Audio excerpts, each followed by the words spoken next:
Hey, it's Andrea Olson with Go Diaper Free, and I'm recording from my son's bedroom. Yeah, because we're doing construction downstairs. And today I'm going to record episode 79 of the Go Diaper Free podcast, which is doing EC with an injury. So let's do this. Let's record right now. Welcome to the Go Diaper Free podcast, where we're all about helping you stop depending on diapers as early as birth. I'm your host, Andrea Olson, author and mom of 5 babies, all EC'd from birth, all out of diapers by walking. This is episode 79, doing EC with an injury, some thoughts on modifying EC while healing from any injury. Like, for example, me, I broke my sesamoid bone.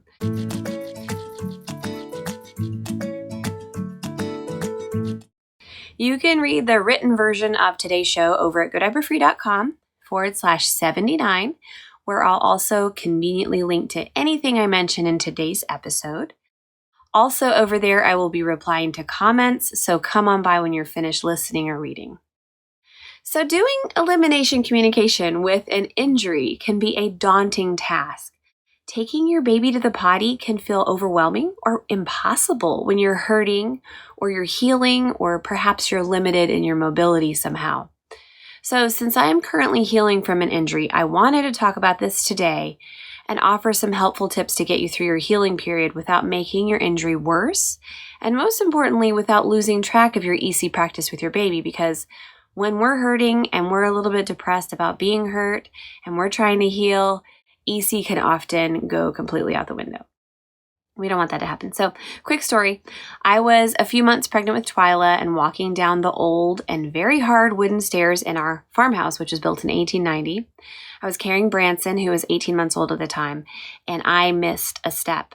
So in order to save myself and the baby in my belly and Branson and Cooper, who was 3 at the time and walking down the stairs in front of me, I took one for the team.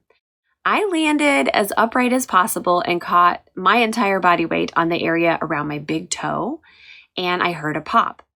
I didn't know it at the time because I was misdiagnosed, but I had broken that tiny little bone underneath the ball of the foot. There are 2 of them down there called the sesamoids. I had snapped it in 2, and I wasn't really able to take care of myself then. I had lots of babies. I was pregnant, and stuff was going on in our household at the time.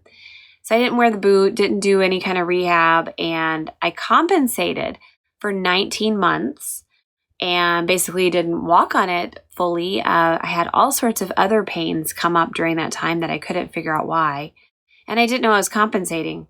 So enter Alexander technique. Pretty recently decided to fix my posture by doing that, and the pain totally returned, you guys, full force, like so bad that I had to go get an x-ray. Now I figured out what exactly is wrong with me, and I am on a completely self-directed healing plan that will take about 6 to 12 months. It has been really hard. I've never broken a bone before. It's hard enough to have 5 kids and run a business from home and do all the things. But so I found out that I have a fracture, and I figured out how to heal it. They wanted to do surgery. I told them no. I'm very proud of myself, but it's going to be a long healing process. And now here comes the question, what do I do about EC? What do I do about carrying my babies down the stairs and putting them on the potty when I'm not supposed to put weight on my foot at all for 6 months? How do I do things like make breakfast, exercise, and chase 5 kids around? What shall I do is what I ask myself. So let's just say that I have a plan in place for myself. I found this woman on the West Coast who does hurt foot fitness training, no joke, on YouTube. Caroline Jordan, she's amazing. If you have a hurt foot, you can totally do cardio with her awesome exercises. And while making modifications to my EC practice, I just figured I would share this with you today too. I know a lot of you have an injury like mine. Maybe you have physical limitations that are old or new. A lot of you actually have this part, chronic low back pain. Raise your hand if that's you. Or carpal tunnel symptoms that you've developed while caring for your new baby in this postpartum period. So whatever you've got, whatever your injury or limitation, let's dive into some tips about managing elimination communication with your baby while you heal so you cannot lose track of that. So the first thing I want to suggest is get a healing plan in place with support if needed. This could be from a doctor. This could be from a specialist in the particular injury that you have, a professional, or if you want to go online and find yourself an online professional, that's fine too. But it's very important to make a healing plan to put yourself first here, because if mama or daddy is not okay, and you're the main caregiver of your child, your baby is going to have a harder time. So we want to get you healthy. Get a healing plan in place first and foremost. Second thing I want to mention is just equip yourself with the right healing tools. So this might be a brace, this might be a boot, this might be orthotics. I made my own. I got my own special shoes for my foot injury. This might be compression socks, knee brace, whatever it is that you're dealing with. Get yourself the right healing tools. Next thing I want to mention is just to be serious about your treatment. I am saying this twice now because this is so important, and I know that specifically we moms put ourselves last when caring for our family and our kids. So put yourself first, be serious about your treatment, figure out a plan, and stick with it, because otherwise your injury will linger like mine. Hello, 19 months later, still dealing with something that I should have dealt with back then. The next thing I'd like to mention is to get a second opinion if needed. Now, they did tell me that I needed surgery, and I am also a dancer, currently converting my garage into a dance studio and office. And there's no way I'm going to let somebody take a bone out of my foot. So I got a second opinion that happened to be on the internet. You should totally do that if you don't agree with whatever professional you've got a healing plan with has said. I would get second and third opinions if you want to. Make sure you're in the right hands, including your own. The next thing, specifically with your baby and caring for your baby, and this is for whoever is staying with the baby full time, most of you will be moms. Day to day, it's really hard for us women to ask for help. I want you to ask for help with your baby. Ask somebody to bring your baby to you so you can potty them if the other people in your household don't potty your baby. Ask for someone to bring the baby to you after a nap, like mine is in a crib upstairs. Honey, please go get the baby and bring her down. And I've nursed her side-lying for the last month because I could just go up the stairs with or without my orthotic shoes, but I shouldn't. So I am calling on help from other people, and you should do the same. I would also recommend you get a top hat potty. You can get that at my Tiny Undies store if you don't have one. If your baby's less than, say about 12 months old. For that, we want to pee our babies and potty our babies while sitting down. If we've been using the sink, we definitely want to transition to doing it in arms over a potty in the bed or on the couch. Okay.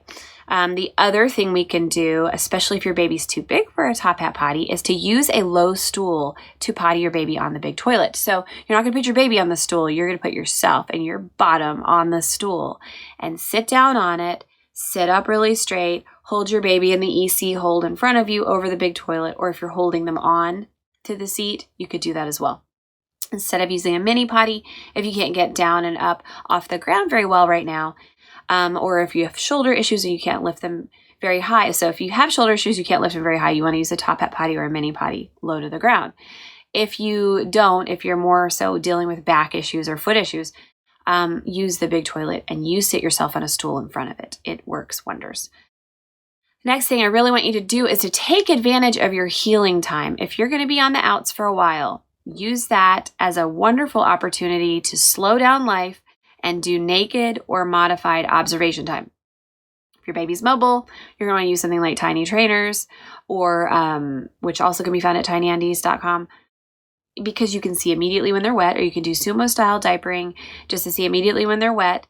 But you can do naked or modified observation time. Grab my observation log from my website and just start learning your baby again. See where you're at right now. Take advantage of the downtime. It's a blessing. Also want you to take advantage of this time and slow way down. Cherish the time that you get to sit still with your baby, whether your baby is still or not. You can sit still on the carpet while they play around you and be present.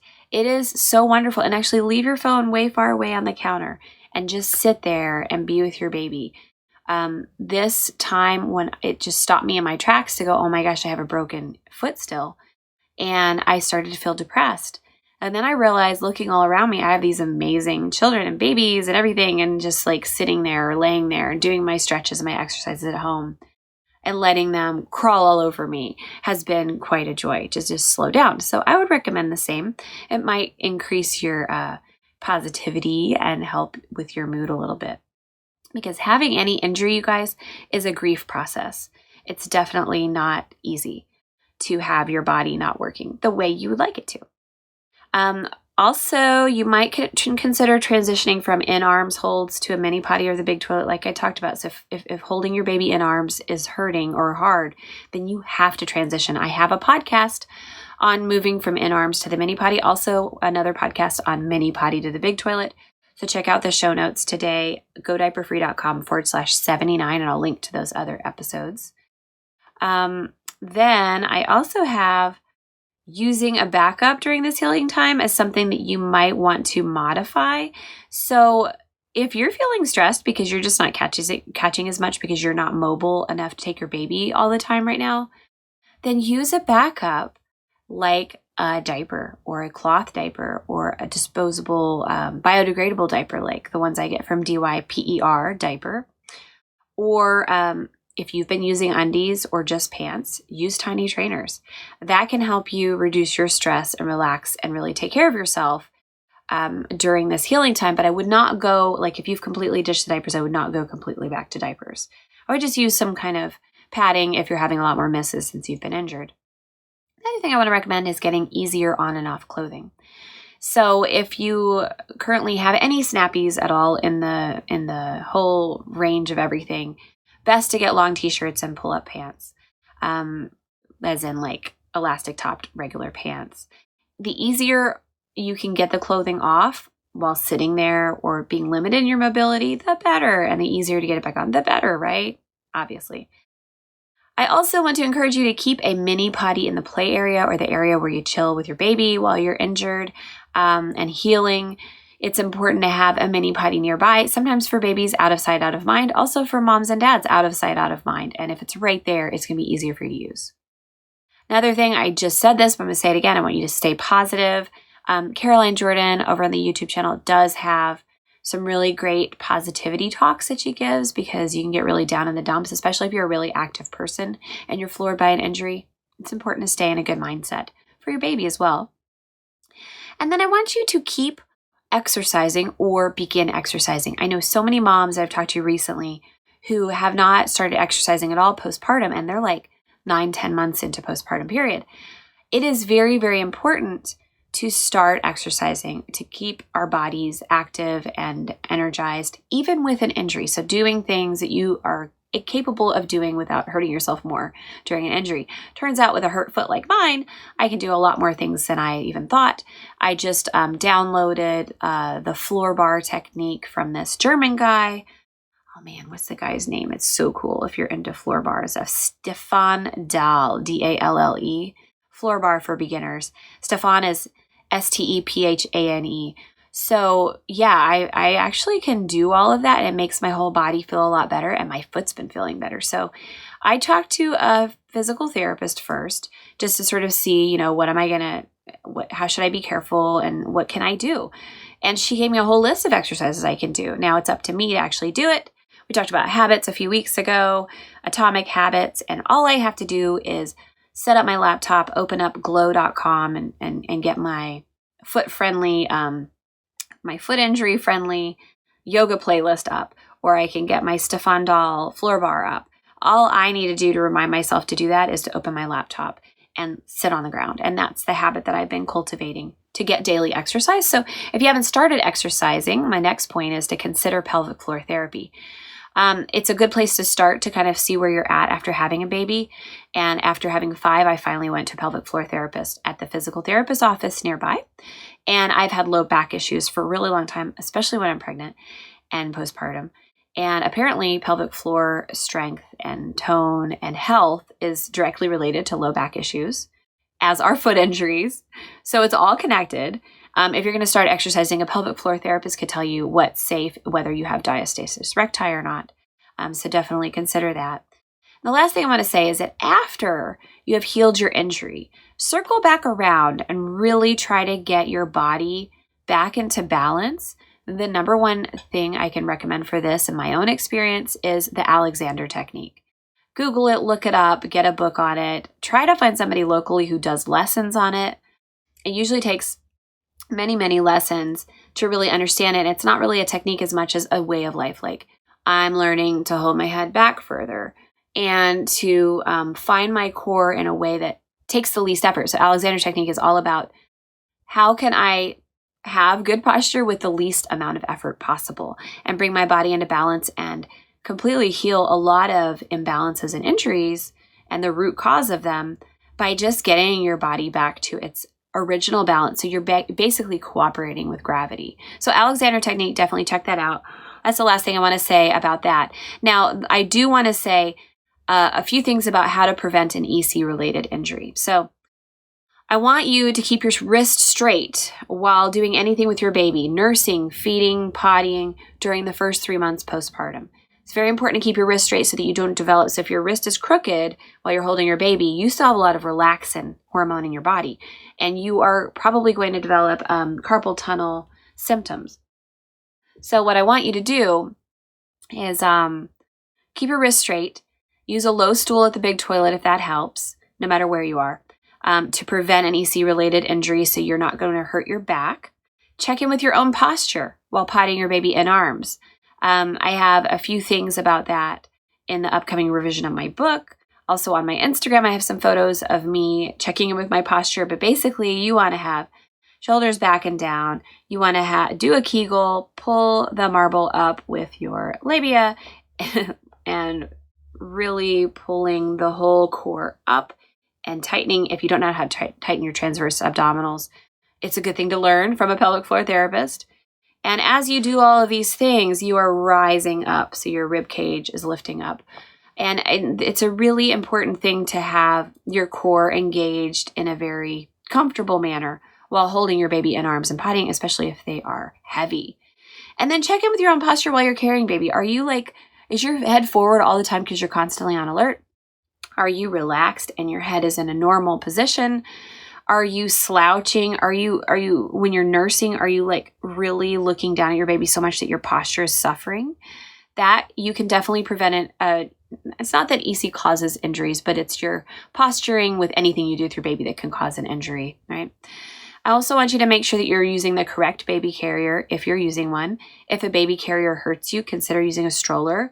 Go to a local natural baby store if you have one, or go online and find out what is the best one for you if you have any issues or you want to prevent a sore back. Also, engaging your core and breathing and learning how to do these basic things that we as new moms rush around and forget to do. Be sure you're exercising postpartum. Consider pelvic floor therapy. Definitely want to prevent injuries.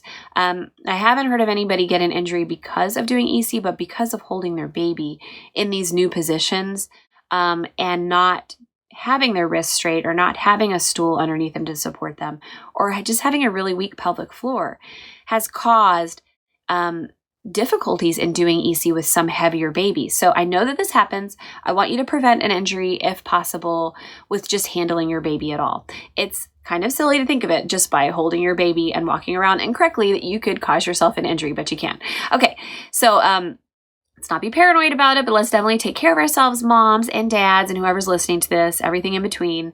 Again, you can see the written version of this podcast over at godiaperfree.com/79. Head over there right now that you're done listening or reading and let me know, have you done EC with an injury or a physical limitation? And if so, what tips do you have for us? Or let us know if you have any questions over there. We answer every single one of them. See you next time when we discuss what to do when observation time yields nothing. No signals, no patterns. What do you do then? We'll talk about that next time. Till then, happy pottying, y'all. I'm Andrea Olson, and you've been listening to the Go Diaper Free podcast at godiaperfree.com. All right, that's it. So that was today's podcast. Definitely leave me a comment below if you have anything to say about injuries or any tips for everybody else who's on our YouTube following, or you have questions for us. Definitely would love to answer them or help in some way or receive your help. So thanks so much. And also check out those show notes. We have the observation log over there on the website at godiaperfree.com/79. So check us out there, and I'll see you next time.